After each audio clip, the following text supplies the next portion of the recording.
Alright, so this is a really cool spot in Utah. It's like, you know, you've seen what all that looks like back there from the video.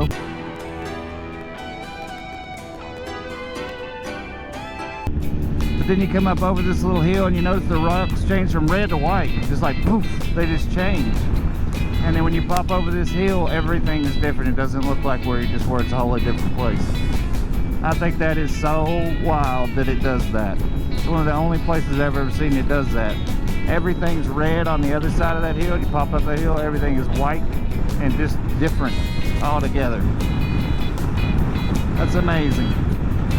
And that's why you come to Utah to ride it, because it is a cool place. What is she doing? Blowing my damn doors off. What's that about? She's trying to tell me she's out of gas, probably.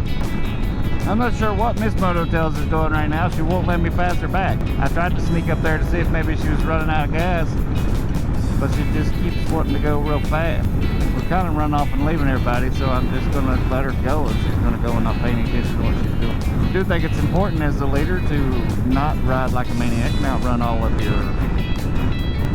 Slow down a little bit. I hope she's smart enough not to pass up the next gas station, because we do need gas. Going 82 and a 40. This is really intelligent. I don't know if she got in front of me to make sure we didn't pass up a gas station or what's going on. She passes up a gas station, I had to pass her to make sure we don't pass up another one, because we need gas.